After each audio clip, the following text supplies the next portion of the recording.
What's going on, everybody? Welcome to another Playmates Godzilla x Kong the New Empire figure review. Or should I say figures? Because this is our first playset that we'll be taking a look at. These are the new playsets included in the brand new line of figures that Playmates is doing for this movie, and this is one of two. This is Kong versus Skar King, the battle of the monkeys. Now obviously the other playset is Godzilla versus the spoiler monster. You will see this review pretty soon. By the time you're watching this, it's already out. It's probably like what, in the middle of March? In the middle of February, I think. Maybe, I think it's probably the beginning of March by the time you're watching this. But the Godzilla vs. Spoiler Monster set, as much as I know other people and other YouTubers have already done videos on it, I will not, because I want to keep the Spoiler Monster under wraps just in case there's anyone watching who doesn't want to get spoiled. So, that playset review will be coming out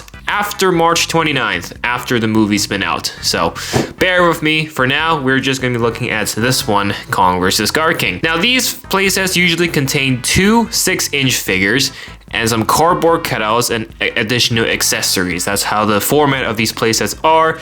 It's very fun. It's fun to collect. Obviously, I also did stuff from Godzilla vs. Kongs. There was the city battle set and of course the Hollow Earth battle set. Without further ado, let's take a look at this playset, shall we? So, first things first about this package. I love this new style packaging. This is a transparent, clear box that when you pick it up, even though it's covered, you can still look inside and see the figures and the other contents within. The thing with the City Battle set and the Hollow Earth Battle set is that the box is fully covered, which is basically what Lego does with the sets. It's a fully covered box, you don't know what's inside, but these are not Lego, these are action figures.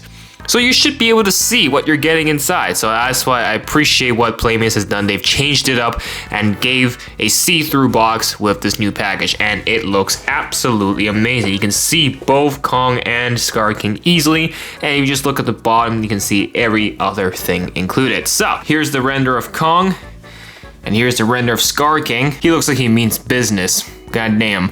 And then here are some of the other logos, and then on this side you can see the art of Godzilla and Kong. And on this side, this is interesting. This shows you a scene of the playset that you can make. Here is the back. Of course, a little bit more detailed. It labels everything that's included. And if you want to take a look at this in full detail, you may pause the video right now. All right, here's the bottom in case you want to take a look at that. That's where the barcode and the contents of the set is included. So there you go. Why don't we take these figures out of this box and of course build the rest of the scene. Let's do this.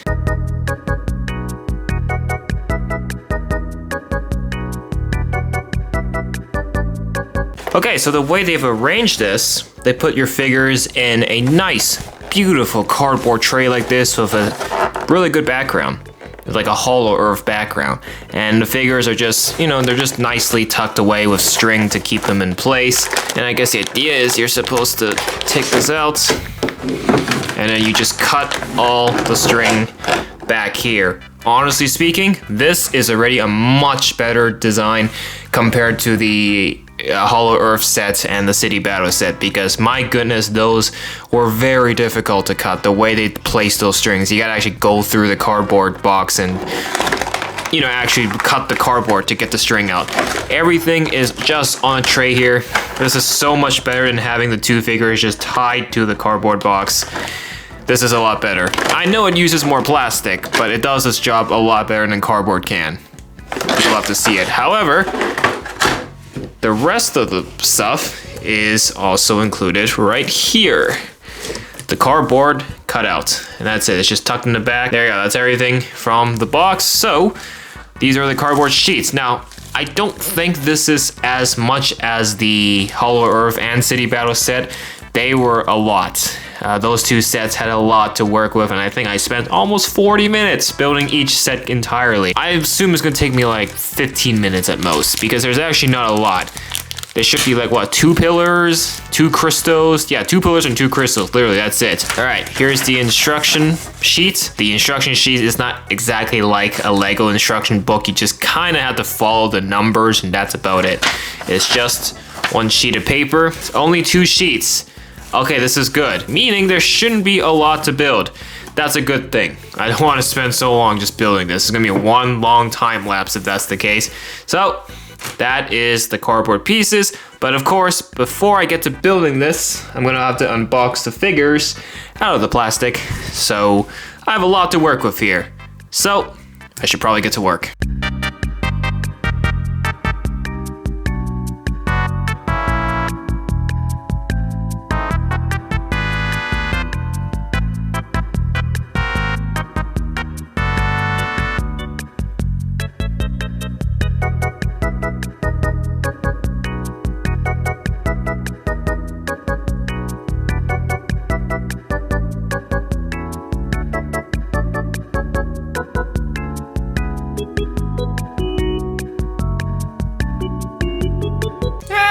Took about 10 minutes. This is what the set looks like as a whole. Let's break it down, shall we? Right, our first pieces. These are really like the main pieces of the sets. They're essentially just like staircases / pillars. The way they are structured though, the way you build them, it's pretty solid. The foundation is good, it won't topple over. However, it is very one-sided, as you can see. It's just plain on this side. So you have to face it this way. And the idea is you put the front piece here and you punch out the holes so you can see through it and see the back piece here. Interesting concept to say the least. It's a good way to integrate a good model with minimal pieces. There's 1, 2, 3, 4 pieces for each, which is obviously a lot less if we looked at the sets like the Hollow Earth set, which required a lot of cardboard pieces to put together to make a really big model. But the pieces are okay. They're well designed. You know, there's good art with them. There's good images. I like how you can kind of fold this down. You have these little bumps sticking out. This is the other one facing the other side. As you can see, it's somewhat built the same way. You have, this is like the important piece that stitches the bottom together so it doesn't fold in on itself. And then you have this little flap here that you just fold up. So there's a little bit of a base, you know, just holding it up sturdily. Frankly speaking, I'm not too impressed with it, but I don't really like care much about it anyways. It doesn't look bad. It's just small little models, good for a display. Not so much for playing, and it was easy to assemble. That was a big win. The other sets took me a long time to build because each component took so much to just stitch it all together and make sure I don't tear the cardboard. Even though it's not the most impressive and detailed models, it does its job. These are the other two pieces. These are like mini crystal pieces. They're very straightforward to build. Literally takes 2 pieces each. So this one you kind of have like an inside fold. You can see it's kind of folded like this. Very simple to do. The crystal itself is your average purple Hollow Earth crystal. It looks okay. I like this. This is an interesting idea just to, you know, not only keep this up, but it gives it a bit of a 3D texture, if you will. As for this one's kind of an inverted way. You kind of slip the base in like this. This one looks okay. It's your average purple crystal, and it's a 2D cardboard photo, so I can't really say much about it. So between these two crystals, I think this one, I like this one more. So that is the other cardboard bits. We can move on to the 6-inch figures. All right, so let's take a look at the Kong first. This is the same Kong as Kong with the Beast Glove. Let's get that out of the way first. Same mold, same articulation, same face. However, what makes this one special, of course, is the exclusive colors on it. There is a kind of like a burnt color going on with him. Looks like he's, you know, fighting by molten lava. It's reflecting off his skin. And so that's really the selling point for this figure and what makes him exclusive to the set. Of course, the same thing will go with Skar King. So, same articulation, right? Well, I might as well show you anyways. Arm movements. Of course, you can move the shoulders. You can move it front and back. Elbows, good elbow movement, and you can twist it too. Good articulation there. Wrist movement, of course. But unfortunately, this also means the Beast Glove arm is still the same as the other one, which is, of course, very limited articulation because the Beast Glove itself has taken up the entire wrist.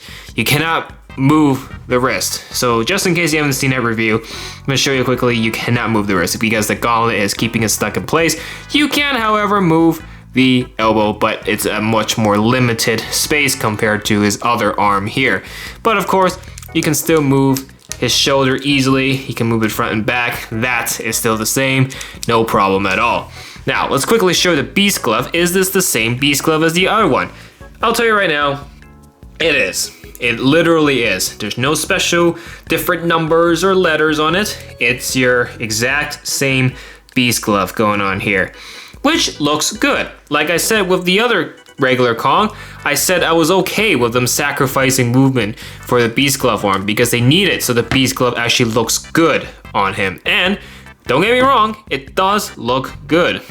And honestly, I don't think it's a big of a problem that you can't move his wrist because of it. Now, the point of the Beast Glove, apparently, according to the package, it's apparently to enhance his punches, and it's called a thunderous glove. So, will we see him shoot lightning out of this glove like Palpatine? I guess we'll see when the movie comes out. So, other bits of articulation comes within the legs, of course. You may twist the legs, of course. You can also move it front and back. The thighs, of course. It's a bit stiff though. I know this is a fresh figure. I just took it out of this package, so I'm gonna have to play with it quite a bit for it to, loosen up. Knee movements, of course. There's knee movements. Very, very good. There's good poses you can strike him up in. Of course, good articulation means good playing. Unfortunately, you cannot move his feet. His feet are locked in place, but that's okay because your overall, the legs itself can move quite freely, so it's not really that big of a problem. Lastly, we have head movement. Of course, I tried to twist it all the way around, but I don't think it's possible, so this is as far as you can take it, so don't be ambitious. You might snap off the head. I don't want to do that. So, that is all the articulation with the Kong, and I've always praised Playmates for this, is that they nail articulation with all their figures. There's good playability because of good articulation. Imagine I'm a kid playing with this. I'm gonna have a lot of fun. There's so many poses I can put him in. I can have him interact, actually have him actually fight. Instead of stuck in one pose, he can just do like a big punch. He can lie down, there's lots of flexibility, and that is fantastic. Now, another thing I've always praised Playmates on is the texture.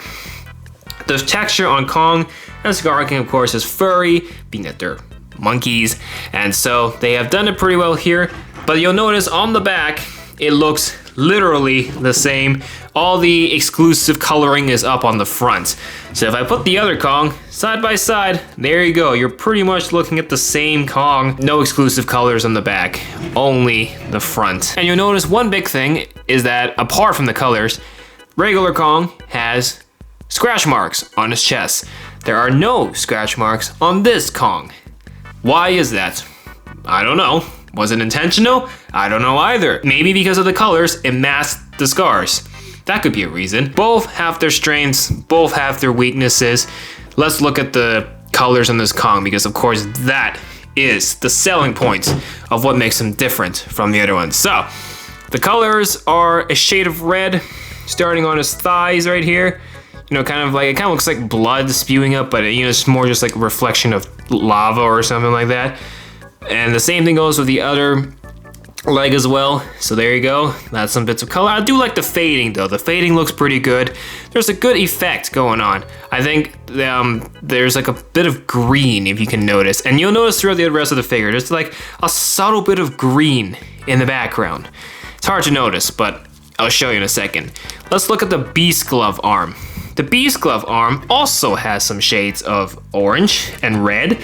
As you can see, even the strap for the Beast Glove has some color as well. It just continues on. Maybe that might be an error on Playmates' manufacturing part, but it's easy application of color. You can see what I mean when I talk about the green. It kind of fades off a little bit of the green into the rest of the arm. I like that little background. It's a bit of a good contrast. Just sitting there in the back while you have the red take the lead. Nothing much going on for the rest of the Beast Glove arm. Most of the colors is just up here under the armpits starting, and then of course going all the way up to the strap of the Beast Glove. On this other arm right here, even through the joint, the orange and red just continues all the way up to his fingers. The orange just fades away into the thumbnails too. And then you can see the rest of his hand is just green. And a bit of a yellow too. It's a very interesting blend. And then it just continues throughout the arm here. you can really see the color shine. I honestly thought this would look bad at first, but it's impressed me. I think it actually looks pretty decent. I just wish maybe throughout the whole arm, that will be the same case. Unfortunately, it's just this side, just one side. I would have loved to see it cover the entire arm as well, because obviously the Beast Glove arm won't have it. The Beast Glove will be blocking it. So it'll be nice to have this arm take a lot of the color. The final bits of color you'll see, of course, are up on his chest area here. The inside is kind of like a dark brown, and it just slowly fades into red, and then in the back it just has green and yellow. This is of course where the color is at its strongest. You can see a little bit of the red fading into his beard too, but his head, no color. There is no color on his head. That's about it. It's the same facial expression as well as the other one, that same roaring face. I was actually going to be opposed to the colors at first. I guess I was wrong, because the colors look okay. They're not perfect, but I feel like it's pretty clever what they're doing here. The only criticism I'll give for this is maybe include more, because it just feels like they're just doing it on the front. It's not enough. We need more. Maybe throughout the rest of his arms.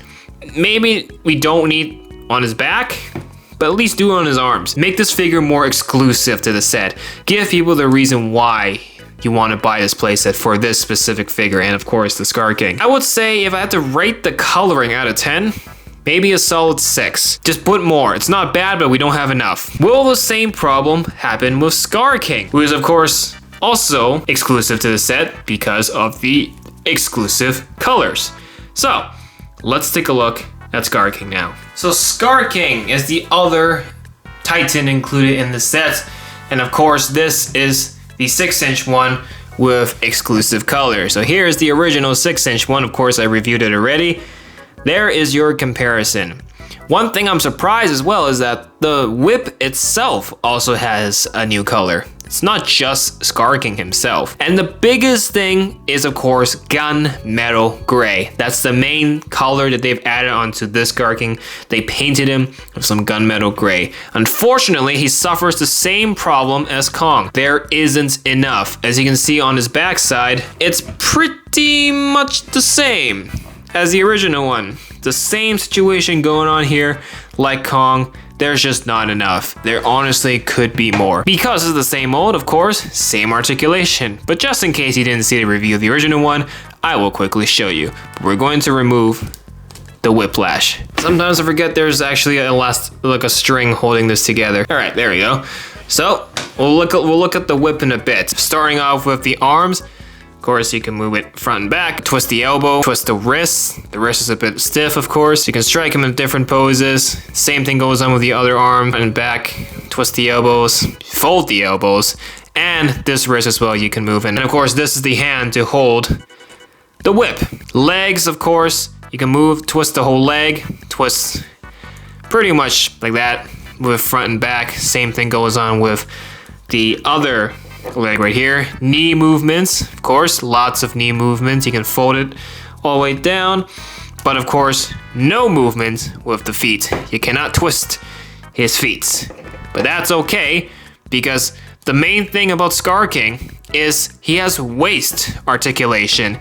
Because it's the same mold as the original one, this also means this guy also has waist articulation, and here it is. Boom, look at that. You can twist it all the way around, full 360 rotation. There you go. That's the thing I like about Skar King, is he is very flexible. There's so much poses you can strike him in because of all the different articulation he has. He's super flexible, and I think playing wise, this is why Skar King is such a strong figure. And finally, the last thing is of course the head. You can only twist it like this. That's about it. You can't do too much of it. You can't bob it up and down. The same thing with the other Skar King is that playability is going to be fantastic with it. He has more movements than Kong, and I think that's a good thing, because he is of course a lot skinnier and shorter. I guess it gives Playmates room to include more articulation. Now of course, we'll take a look at the whip momentarily. I'm gonna take that off for now because I want to show the colors. The biggest thing about this Skar King, of course, is the exclusive colors, i.e. the gunmetal gray. We have the gunmetal gray going up from pretty much the bottom feet not exactly on the feet itself. The feet is basically the same as the other one. All the way up throughout the entirety of the legs, goes up to the waist. And you can see this is where the gunmetal gray is the strongest, but then it continues to go up, and then through the chest area, it fades out. There is gray there, but it's more faded. It's subtle, but it's still there. You just kind of let the default colors, the whites, stand out. But the white is kind of faded by the gray, so it's just a more darker bits of it. It's hard to describe with words. They allow the space here to not be dominated by gray, and I think that's okay because the gray continues up here all the way up to the head. It wraps around his cheeks as well. Gunmetal gray works. I just think it's a bit much. The major problem I have with this is the original Skar King has a very good blend of colors. I praised the colors on this, very good. I said the whites and the red blended in perfectly. It's a good match. There's no separation, unlike Godzilla. It feels unified. That's what I said about this guy. See, the thing is with this one is that all that unification and all that good color blending is just suddenly covered by this gunmetal gray color. That's the major issue I have with it. I'm not saying don't do the gray. I'm saying the gray works, but it feels like it's way too dominant. It just covered up all of that good coloring. And I feel like that is where the main problem is. Maybe put some of the gray in the back, because obviously the back of the figure is like the same. It's like what you normally expect with the other figure. So why not put some of the gray at the back? I'm not saying don't include gray at the front. I'm just saying make it a little bit lighter, because the darkness has completely covered all that good color unification. Do silver maybe, a lighter gray. You know, because Skar King has a pretty light color scheme going on, and suddenly you just have a very dark color covering everything up. Follow the overall color scheme and do a light gray. Do silver. Just, it matches better with the red and the white, in my opinion. However, one thing they did fix is there's shades of pink going down through the arms, because it's just white on the regular one, and you know, the tattoos or the marks really stand out. Right? They're just there. They're just kind of like printed on there. It just feels like they're its own thing, and there is a bit of awkward separation with it. Here, it's the same thing. It's the same patterns. You got these two strokes on this arm and one singular stroke on this arm. However, the fade of pink underneath kind of just glosses over it, and the little pink bits also goes onto his hands. It's a bit on the lighter side, but at least you can still somewhat see it. And I think the pink works well because it just doesn't make this completely white. If you think there's a bit of awkward separation that is suddenly covered with some pink here, that's a good thing. And it keeps it insured. It actually makes it feel like the colors, it's a bit unified. So that's something they fixed with this figure. But we need more of it, and it needs to be lighter. That's my main thesis for this figure. But overall, I like the exclusive printing on it. Articulation, of course, is the same as the original one, so that's a good thing. Now, of course, there's also some coloring on the whiplash itself. Let's quickly take a look at that. And that is where the gray just completely covers the tip of the whiplash. The rest of the whiplash, not so much. And there's a bit on the handle as well, end to end. Very flexible, of course. And of course, you can wrap it around Skar King for him to wear it. And of course, you can have him hold it. The gray on this just feels awkward on its own, but once you wrap it around Skar King, it would make sense, because obviously you got, oops, it's a bit out of place, but you gotta wrap it around like this, right? And the tip of the whiplash is kind of right at his chest area. It's a good thing they made the tip in the base gray. It just fits well, and I guess that's why they left the chest area open, not so much dominated by the gray, because you want the whiplash there to be covering it, so there was no point in covering it out with gray anyways, because the whiplash was going to do the job for them. Also, the head is the same face as the regular Skar King, but of course the gray continues throughout the cheeks, so there's a bit of a color difference there. But I just feel that maybe we have a different expression, because this is of course the same mugshot face, like Skar King is smiling for the camera, and that's his face. He's taking a photo for Instagram or something. You know, it just doesn't feel ferocious. Obviously, like Kong, you have the battle roar face going on. It'll be nice if we got a different face here, because this is literally identical to the original one. If we're gonna get a duplicate figure, of the same character, why not change it up apart from just the colors, maybe change up the facial expression as well. At least that's what I think. But overall, between this and the original, who do I prefer? I honestly think the original one. I don't know, I like the colors way more with what the original gave. And then this one, just the gray kind of ruined it all. Which would not be as bad if it wasn't this dark. Make it lighter, then I think it'll work a lot better. So, comparing this though, with the Kong included in the set, so these two figures collectively, between them, I think Kong looks better. The colors just work better on Kong. And of course, I really wish Skar King was a lot bigger. Why, Playmates? Why you gotta make Skar King look like the bullied and Kong the bully? Playmates has done what they can, but I just feel that they can do more. They can honestly do more to make these guys more exclusive.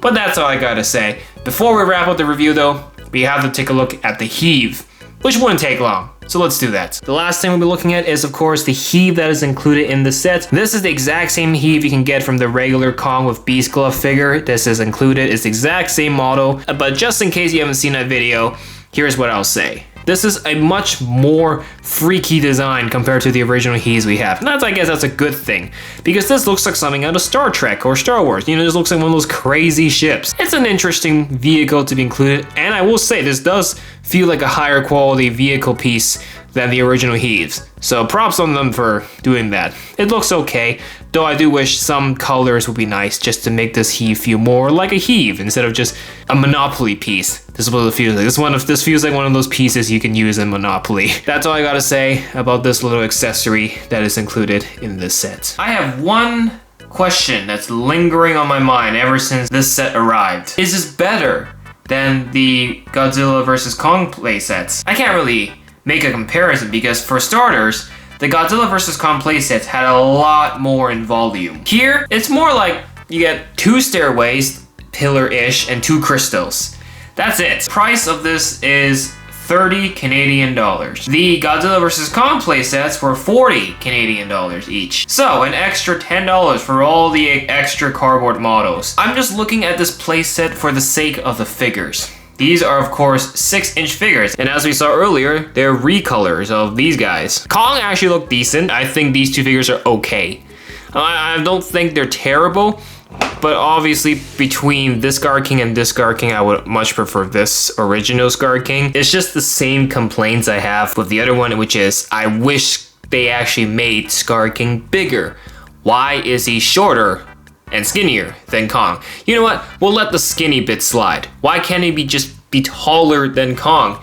Make him feel like a threat that requires both Kong and Godzilla's involvement to take him out. I want Skar King to feel like the more powerful one here. It doesn't take that much effort for Playmates to just seriously upscale the Skar King figure a bit and just make him a little bigger. Doesn't have to be enormous, just taller than Kong is all I wish for.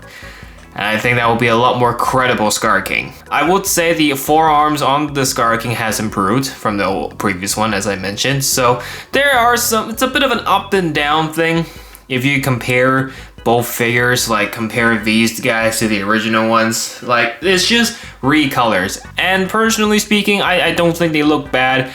And this playset as a whole is definitely worth picking up if you ever come across it. So something the Godzilla vs. Kong playsets really strived in was that the accessibility with the cardboard cutouts. The cardboard cutouts were designed where you can literally put some of the monsters on top of the platforms or lean them against the buildings and all that. You can even put the HEAVs and the tanks and the helicopters on top of some of the models. Here, you can't do that. You can put the HEAV on top of the pillars. Definitely not strong enough to hold up any of these figures. I just feel like this is a set where you get it and you put it on display. You build everything and you put it on a shelf and it's for a display. You can't really play with it. What do I rate this playset? This Kong vs. Skar King playset? I would say out of 10, I'm gonna give it a 7.5. What do you guys think of this playset? As for now, that's it for this review. Thanks so much for watching. Of course, if you want to see the reviews for the original 6-inch figures, these ones are already out, of course. You can click on the links available throughout the video and in the description. As for now, if you enjoyed this one, make sure to hit that like button and of course hit that subscribe button with the notification bell, so as I put out these reviews, you won't miss them the second they come out. Thanks for watching, and we'll see you in the next one.